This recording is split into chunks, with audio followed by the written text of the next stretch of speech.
जम्मू कश्मीर के सोपोर में सुरक्षा बल के जवानों और आतंकियों के बीच मुठभेड़ हो गई, जिसमें 3 आतंकियों को सुरक्षा बल ने मार गिराया। बताया गया कि एक दिन पहले वहां के पीटसीर इलाके में आतंकियों की मौजूदगी की खबर मिली थी, जिसके बाद रात को ही पूरे इलाके को घेर लिया गया और सुबह होते ही आतंकियों से सरेंडर करने को कहा गया, लेकिन उन्होंने फायरिंग शुरू कर दी।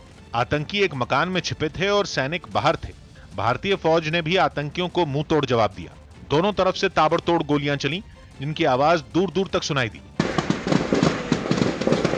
कई घंटों तक चली मुठभेड़ के दौरान फायरिंग की गड़गड़ाहट से पूरे इलाके में दहशत फैली रही। इस मुठभेड़ के दौरान सुरक्षा बल के जवान इलाके के चप्पे चप्पे पर तैनात दिखे। उन्होंने कई रास्ते बंद कर दिए और अपनी नजर चारों तरफ बनाए रखी। कटीले तारों से लेकर बख्तरबंद गाड़ियों तक वो सभी इंतजाम के साथ तैयार दिखे। कई घंटों बाद मुठभेड़ खत्म हो गई और 3 आतंकियों के खात्मे की खबर जम्मू कश्मीर पुलिस ने ट्वीट करके दी। बाद में जिस मकान में आतंकी छिपे थे, उसकी दीवारों ने मुठभेड़ की पूरी कहानी बयां कर दी। सौभाग्य की बात है कि सोपोर में आतंकवादियों के साथ मुठभेड़ के दौरान पूरे इलाके में इंटरनेट सेवा बंद कर दी गई, ताकि आतंकी मदद के लिए अपने आकाओं और अलगाववादियों से संपर्क न साध सके। जबकि सेना, पुलिस और अर्धसैनिक बल के जवानों ने आतंकियों के भागने के सभी रास्ते रात में ही घेर लिए थे, जिसकी वजह जवानों पर कोई आंच नहीं आई और तीनों आतंकी मारे गए। पीडीपी नेता महबूबा मुफ्ती के खिलाफ डोगरा फ्रंट नाम के संगठन के कुछ कार्यकर्ताओं ने जम्मू में प्रदर्शन किया। 3 दिन पहले महबूबा मुफ्ती ने विवादास्पद बयान दिया था। उन्होंने तालिबान की तारीफ करते हुए केंद्र सरकार पर हमला बोला था, जिसके खिलाफ डोगरा फ्रंट नाम के संगठन के कई कार्यकर्ता जम्मू की सड़कों पर उतर आए और महबूबा मुफ्ती के विरोध में उन्होंने नारे लगाए। महबूबा मुफ्ती इन कार्यकर्ताओं ने सड़क पर महबूबा मुफ्ती की कुछ तस्वीरें भी जलाईं और उन पर तालिबान समर्थक होने का आरोप लगा दिया। उस तरह का लेसन कश्मीर के अंदर भी देने की बातें कर रही है। इसका मतलब वो तालिबान अपने आप को समझती है। इसके अलावा डोगरा फ्रंट के लोगों ने मांग की कि तालिबान का समर्थन करने वालों के खिलाफ कड़ी कार्रवाई की जाए। सौभाग्य की बात यह कि पीडीपी की अध्यक्ष महबूबा मुफ्ती गुपकार गठबंधन की बैठक में शामिल होने वाली थीं, जिनके 3 दिन पुराने बयान पर जम्मू में डोगरा फ्रंट के कार्यकर्ताओं ने प्रदर्शन किया, जो जम्मू कश्मीर में आतंकवादियों और देश के खिलाफ बोलने वालों को लानत भेजने का कोई मौका नहीं चूकते, जिन्होंने 3 महीने पहले भी महबूबा मुफ्ती के विवादास्पद बयान का विरोध किया था। और इस बार तो डोगरा फ्रंट ने महबूबा को गिरफ्तार करके दिल्ली की तिहाड़ जेल में बंद करने की मांग भी कर दी। राजस्थान के अजमेर से हैरान करने वाला एक वीडियो सामने आया।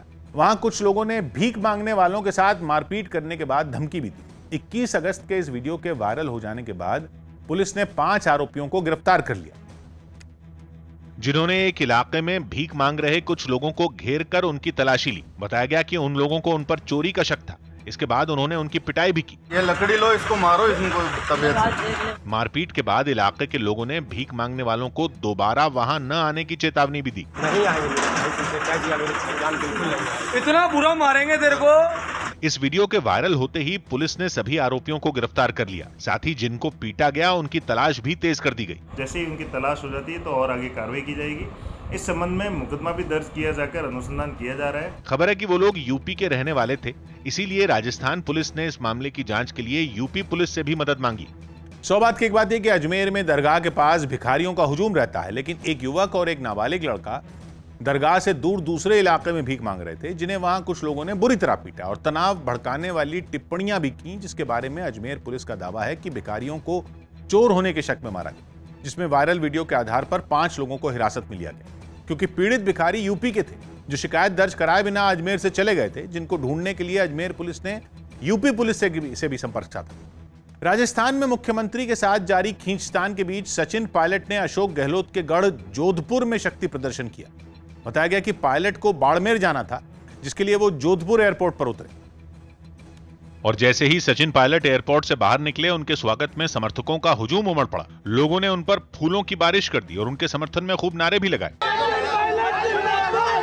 सचिन पायलट ने भी अपने समर्थकों को निराश नहीं किया। वो अपनी गाड़ी से बाहर निकले और कई लोगों से हाथ मिलाया। माना जा रहा है कि पायलट ने इस स्वागत समारोह के जरिए मुख्यमंत्री के गढ़ में अपनी ताकत दिखाने की कोशिश की। हालांकि गहलोत सरकार में अपने गुट की भागीदारी बढ़ाने की चर्चा के सवाल को वो टाल गए। उसके बारे में एआईसीसी बोल चुकी है, अजय माकन जी अपनी बात रख चुके हैं। अब आने वाले दिनों में देखते हैं क्या होता है।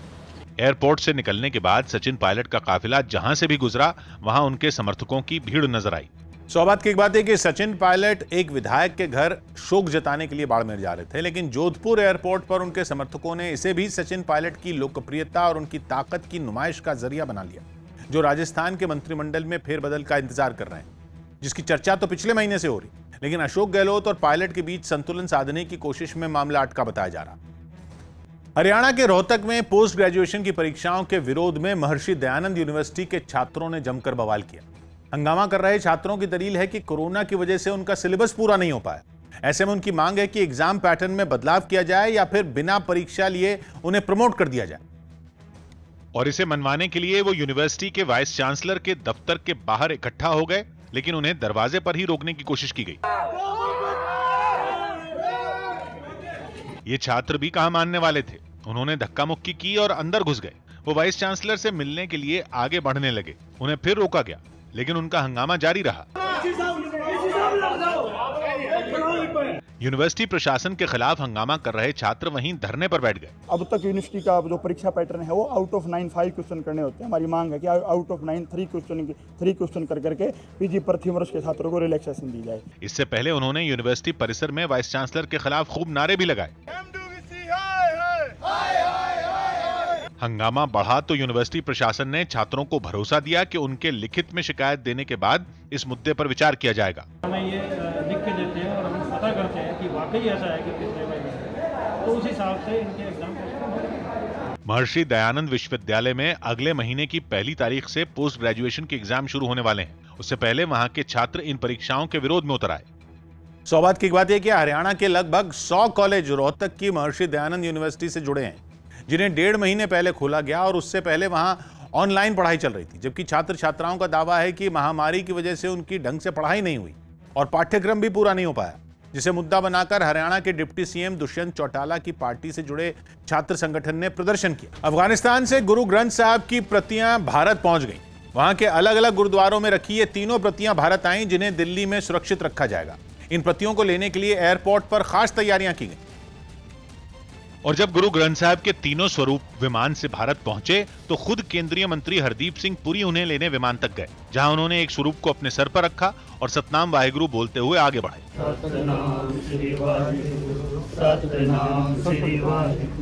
ये तीनों प्रतियां सिख समुदाय की आस्था का प्रतीक हैं, इसलिए उन्होंने उन्हें सर माथे लगाया। पहले हरदीप सिंह पुरी उन्हें एयरपोर्ट टर्मिनल तक लाए और फिर दिल्ली सिख गुरुद्वारा प्रबंधक कमेटी के अध्यक्ष मनजिंदर सिरसा उन्हें एयरपोर्ट से उस बस या यूं कहें कि पालकी तक ले गए जिनमें उन्हें रखा जाना था। में आप देख रहे हैं पूरे सम्मान के साथ इन तीनों स्वरूपों को यहाँ से ले जाया जा रहा है। बाकायदा इसके लिए एक पालकी तैयार की गई है। फूलों से सजी इस पालकी में गुरु ग्रंथ साहब की तीनों प्रतियों को रखने के बाद उन्हें महावीर नगर के गुरुद्वारे ले जाया गया। इस दौरान उसमें कीर्तन होता रहा। अफगानिस्तान से आए जिस विमान से गुरु ग्रंथ साहब के स्वरूप आए, उसी विमान से 25 भारतीय भी देश लौटे, जिनमें कई सिख समुदाय के हैं। सौभाग्य की एक बात यह कि अफगानिस्तान में 1970 के दशक में सिख समुदाय के लगभग 2 लाख लोग रहते थे, जिनमें अब मुश्किल से 1000-1500 ही बचे, और वो भी तालिबान से जान बचाने के लिए भारत लौट रहे हैं। क्योंकि तालिबान में हक्कानी नेटवर्क के नाम से बदनाम एक गुट भी है, जिसने पिछले साल काबुल में गुरुद्वारे पर हमला किया था और अब तालिबान के कब्जे के बाद वहां गुरु ग्रंथ साहब के साथ बेअदबी की भी आशंका थी। इसलिए लोग 3 गुरुद्वारों के से ग्रंथ साहब को पूरे सम्मान के साथ भारत ले आए। मध्य प्रदेश के इंदौर में चूड़ियां बेचने वाले की पिटाई के मामले में प्रदर्शन हुआ। यह प्रदर्शन हिंदू जागरण मंच नाम के संगठन ने किया और उसके कार्यकर्ता डीआईजी दफ्तर के बाहर इकट्ठा हुए। इन लोगों ने आरोप लगाया कि चूड़ियां बेचने वाले की पिटाई के मामले में केवल एक पक्ष के खिलाफ सख्त कार्रवाई हुई और डीआईजी दफ्तर के बाहर प्रदर्शन करने लगे। चूड़ी वाले को पिटाई के मामले में हिंदूवादी संगठन डीआईजी को ज्ञापन देने पहुंचे हैं। हिंदू जागरण मंच नाम के इस संगठन के लोगों की संख्या अच्छी खासी थी। वो भगवा झंडे लेकर विरोध करने पहुंचे और उन्होंने शंख बजाकर प्रदर्शन शुरू किया। इन लोगों ने पुलिस से प्रदर्शन की इजाजत ली थी, लेकिन इतनी बड़ी तादाद में लोगों को देखकर प्रशासन के हाथ पांव फूल गए। लेकिन इन लोगों ने अपना वादा निभाया और शांतिपूर्ण प्रदर्शन किया। इंदौर में चूड़ियां बेचने वाले की पिटाई के मामले में कई आरोपी गिरफ्तार हो चुके हैं, जबकि हिंदू जागरण मंच ने आरोप लगाया कि दूसरे पक्ष पर कोई कार्रवाई नहीं हुई। इस बात पर ये लोग आर पार की लड़ाई लड़ने की तैयारी में दिखे। पुलिस और जिला प्रशासन को संकेत देने आए थे कि अब याचना नहीं रण होगा। इंदौर में मारपीट का जो वीडियो वायरल हुआ उसमें जिस शख्स को पीटा गया था उस पर लोगों ने छेड़खानी का आरोप लगाया था। यहाँ तक कि राज्य के गृह मंत्रालय की रिपोर्ट है कि वो शख्स नाम बदलकर चूड़ियां बेचता था और उसके पास 2 आधार कार्ड थे। सौभाग्य की बात है कि इंदौर में चूड़ी बेचने वाले युवक से मारपीट का वीडियो वायरल होने के बाद वहां तनाव बढ़ा तो पुलिस ने वीडियो में दिख रहे लोगों के खिलाफ केस दर्ज किया, जबकि मारपीट करने वालों का दावा था कि चूड़ियां बेचने वाले ने महिलाओं और लड़कियों से छेड़छाड़ की थी और उसी दलील के समर्थन में हिंदू जागरण मंच के लोग भी सड़क पर उतरा, जिन्हें बताया गया कि चूड़ी बेचने वाले के खिलाफ भी केस दर्ज कर लिया गया। नकली कोरोना वैक्सीन के खतरे से निपटने की चुनौती ने केंद्र सरकार की चिंता बढ़ा दी है। न्यूज़ 18 के रवि सिंह की रिपोर्ट है कि केंद्र सरकार ने इस मामले की जांच के आदेश दिए हैं कि आखिर सिस्टम में खामियां आई कहां से। खबर है कि विश्व स्वास्थ्य संगठन ने भी इस मुद्दे पर भारत के लिए चेतावनी जारी की। हालांकि भारत में फर्जी या नकली कोरोना वैक्सीन पकड़े जाने की घटनाएं कम हैं, लेकिन जानकारों के मुताबिक अगर वक्त रहते इस पर कार्रवाई नहीं हुई तो भारत जैसे वैक्सीन के बड़े बाजार में इसके नतीजे भयानक हो सकते हैं। क्योंकि अगर नकली वैक्सीन भारत में फैल गई तो लोग कोरोना की चपेट में आते रहेंगे और फिर इस महामारी को रोक पाना और मुश्किल हो जाएगा। इसके साथ ही खबर है कि सरकार इस मामले को ज्यादा तूल भी नहीं देना चाहती, क्योंकि केंद्र सरकार को इस बात की आशंका है कि मामले को तूल देने से टीका अभियान पर असर पड़ सकता है। हाल ही में नकली कोरोना वैक्सीन की एक बड़ी खेप बरामद की गई थी। जम्मू कश्मीर के बांदीपोरा में भारतीय फौज ने आतंकियों के खुफिया ठिकाने का भंडाफोड़ कर दिया। न्यूज़ 18 के रिफत अब्दुल्ला की रिपोर्ट है कि नागमार के जंगलों में सुरक्षा बल को आतंकियों के खुफिया ठिकाने की जानकारी मिली, जिस पर कार्रवाई करते हुए एक ऑपरेशन की शुरुआत की गई, जिसके तहत उस ठिकाने पर छापा मारा गया और तलाशी अभियान के दौरान सुरक्षा बल के जवानों ने वहां से हथियारों और गोला बारूद का बड़ा जखीरा बरामद किया, जो कि किसी बड़ी आतंकी साजिश के तहत वहां रखे गए थे। लेकिन सुरक्षा बल ने आतंकियों के मंसूबे नाकाम कर दिए। कोरोना की तीसरी लहर पर दिल्ली सरकार ने तैयारी पूरी होने का दावा किया। पाकिस्तान की सरकार का आतंकी प्रेम एक बार फिर सामने आ गया। न्यूज़ 18 के नीतीश कुमार की रिपोर्ट है कि पिछले महीने की 14 तारीख को पाकिस्तान के खैबर पख्तूनख्वा में जो आतंकी हमला हुआ था उसमें मारे गए 8 चीनी नागरिकों की हत्या की जांच पाकिस्तान की खुफिया एजेंसी ISI ने एक आतंकी को सौंप दी। असमतुल्ला नाम के जिस आतंकी को यह जांच सौंपी गई वो खुद 2013 में कई विदेशी नागरिकों को निशाना बना चुका है। जून 2013 में गिलगित बाल्टिस्तान में 10 विदेशी नागरिकों की हत्या की गई थी, जिनमें यूक्रेन, चीन और अमेरिका के नागरिक शामिल थे।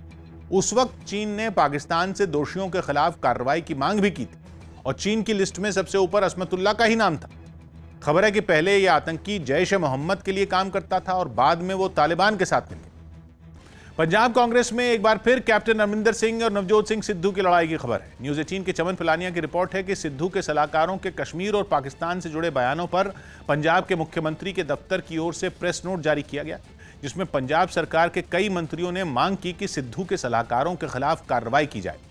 यही नहीं, आला कमान से यह मांग भी की गई कि वो सिद्धू से अपने दोनों सलाहकारों मालविंदर सिंह माली और प्यारेलाल गर्ग से अलग होने को कहे, क्योंकि उनके बयान विधानसभा चुनाव में पार्टी को नुकसान पहुंचा सकते हैं। कैप्टन की ओर से वार हुआ तो सिद्धू के सलाहकार मालविंदर सिंह माली ने भी सोशल मीडिया के जरिए पलटवार किया और पाकिस्तानी नागरिक अरूसा आलम और कैप्टन अमरिंदर सिंह की एक पुरानी तस्वीर शेयर कर दी और लिखा कि कैप्टन के उन पर किए गए हमले की वजह से मजबूरन उन्हें यह फोटो शेयर करनी पड़ी। लड़ाई की खबरों के बीच आला कमान ने दोहराया कि कैप्टन और सिद्धू के बीच सब ठीक है। नहीं, ऐसा नहीं है। सिद्धू और चीफ मिनिस्टर के बीच में कोई विवाद नहीं है।